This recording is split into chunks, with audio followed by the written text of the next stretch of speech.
My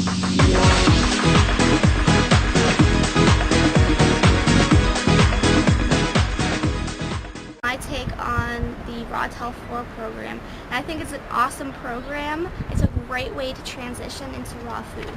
So there are different people in different paths. So say there's someone coming from a very heavy, unhealthy junk food, McDonald's, maybe even just vegetarian, maybe they're coming from a junk food vegan, and they want to lean themselves into something, which the RAWTEL 4 program specifies that you will have as much juicy sweet fruit, high carb, raw vegan as you want, and then when it's past 4 you can have high carb, low fat, vegan foods and be satisfied with that.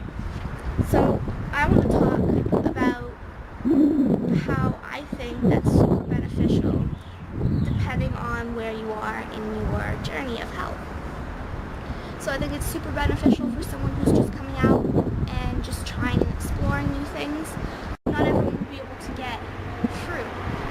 However, I think if you're in a situation where you're able to get a lot of fruit and you want this, you want the optimal amount of health that you can physically manifest in your lifetime, then I highly suggest completely raw, high carb, low fat, fruitarian based diet would be the best.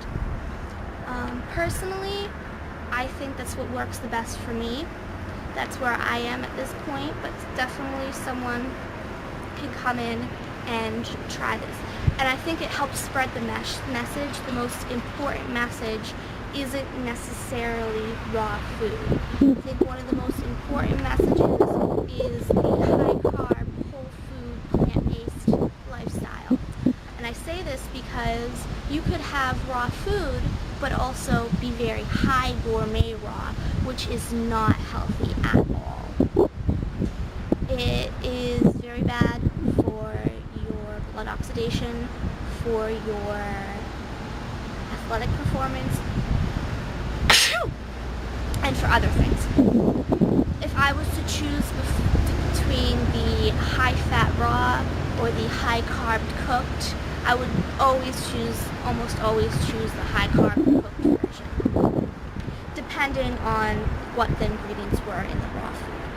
So definitely, that's a very important message. Enough calories from fruits, enough calories from the cooked tubers. Freely, I thank you for creating a program like this, because a lot of people are intimidated going 100% raw. And this is perfect, because who doesn't like to have fruit for breakfast? I mean, you just make a nice smoothie for breakfast, have a nice meal of fruit for lunch, and then the rest of the day you can eat stuff that you are more familiar with, like boiled or steamed vegetables. Actually, not boiled, just steamed if you do. And it helps ease them in, and they feel more comfortable. And when they're ready, and when they want to take their health a bit step further, they can cut the cooked food and go on to the fully raw fruitarian diet. And this is a great way for people who think that it's like, it's all raw or nothing. So then if they don't have all raw and they slip here, they go on a binge fast on all sorts of unhealthy food that they don't need, that they shouldn't have. But instead, saying that it's okay, you can. Because sometimes it's this whole mind game. They need to realize that it's not all or nothing. There are healthy cooked foods depending on where you are in your journey, and you shouldn't have this mindset like all cooked food is the same.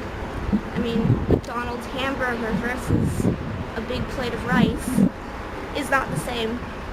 And be sure to leave your comments below. Subscribe to my channel if you like this video. I put out new videos every week, and for awesome recipes, check out my website at therawbuzz.com.